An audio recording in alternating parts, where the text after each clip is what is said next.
back. The fight for which party will control Congress after the 2024 elections isn't just about the issues or the candidates. It's also about the districts. Earlier this year, the North Carolina Supreme Court ruled that gerrymandering does not violate the state constitution, clearing the way for the Republican-led legislature to redraw the maps. Nationally, the gerrymander will help Republicans flip several seats in Congress, but the maps changed on the state level, too. NBC's Gary Grumbach, who met with a Democrat who's knowingly running an extremely long-shot race. Kate Compton Barr is a mom, a behavioral scientist, and a self-described loser in politics. We are super excited to run for Senate District 37 in North Carolina, to be the senator for this district, but also that I will absolutely not win it. Barr, a Democrat who lives in Davidson, North Carolina, decided to run for state Senate after seeing the impacts of Republican gerrymandering on her hometown. Her previously safe blue district now likely to be controlled by Republicans. They drew the district lines to ensure that they could maintain as much political power as possible with as little competition as possible. With the odds against her, Barr is running with the slogan, "Clear eyes, full heart, can't win." Voters deserve a choice. We have been gerrymandered out of having a choice about who can represent us, but we still need to have two names on a ballot. Otherwise, when you show up to vote, all you have is one person. She's running an unusual campaign. You're not asking anybody to donate? No. You don't want their money? No. If you send me your money and I can spend it on something, sure, but I also will donate it to campaigns where people can win. I don't need the money. The whole point of this is to get the message out that voters deserve a choice and competition is good for democracy.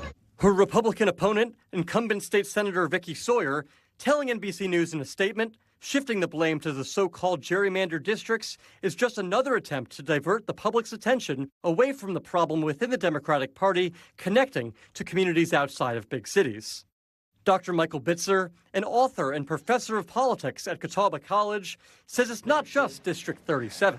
I think it is certainly one of the most advantaged Republican maps that we've seen in some time. Bitzer says this is an example of why elections matter at every level. It is indeed to the victor goes the spoils, and the opportunity to draw these districts based on where people have already sorted themselves is very much within the gameplay of we want power, we want to control political power. This is the best way to do it. But a federal lawsuit filed by the North Carolina NAACP this month alleges it's not just partisan gerrymandering going on across the state, but racial gerrymandering too. People are losing their vote because they are Black in this state. It's nothing new. Some people within this country do not wish to recognize and validate the Black vote to be what it is. The lawsuit alleges the Republican-controlled legislature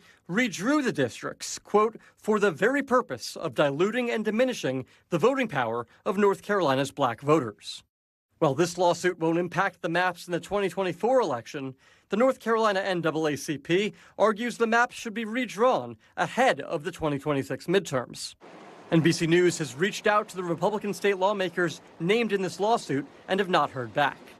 Back in Davidson, Barr says this whole experience has been a learning opportunity for her children. To see what it's like to show up and work hard and do something purely for the principle of the thing. So what if you win, Kate? I love that hypothetical oh so much, and I certainly wish that I could represent this district. It won't happen. And Gary Grumbach joins me on how to talk more about this. It's just fascinating that someone could put themselves out there and know definitively that they've got no shot at winning. And you outline how it could impact the state races there next year, but they also have very crucial national House races. What will the impact be there? Yeah, there are 14 House races in North Carolina, House districts in North Carolina. 7 of them are currently held by Republicans. 3 Democrats have already said in the House they are not going to run for re-election. That's Wiley Nickel, Jeff Jackson, and Kathy Manning. Jeff Jackson actually said said he's now going to run for state attorney general because he still wants to hold elected office and try to make a difference. And Wiley Nickel floating with a U.S. Senate run as well. And the NAACP lawsuit is out there. I mean, we've seen lawsuits be successful, not be successful when it comes to these gerrymandering issues. How could that change the map? If the General Assembly is expected to keep a Republican majority with this current district map, could just Republican legislators just draw another map even if this lawsuit's successful? Well, that's sort of the problem here, right? That absolutely could happen. It's happened in the past. Both parties have been doing this. In 2010, Democrats certainly did this as well. But there is something sort of a little bit of irony involved in all of this as well. In the 1990s, a state senator in North Carolina by the name of Roy Cooper was a big player in making sure that the governor did not have veto power over the redistricting in North Carolina. And I'm sure Governor Roy Cooper right now sure wishes he could take that back. Right, being the Democrat in that situation. How do voters feel about this? I mean, one of the things I've always found fascinating being a political reporter is how uninformed voters, and this isn't their fault, seem to be about gerrymandering. They don't seem to understand how it impacts them. I will tell you, we did a little bit of man on the street in Davidson after we had these interviews. Everyone was aware of the gerrymandering. Everyone we talked to was fired up about it. Right. They said they want an independent commission to be able to get out there and have maybe 3 Republicans, 3 Democrats on it to make these decisions, not elected officials. Right. It seems like that would be so simple, but every state in the country's tried it, and very few have been successful. Great report, Gary. Thank you for bringing it to us. We appreciate it. Thanks for watching. Stay updated about breaking news and top stories on the NBC News app or follow us on social media.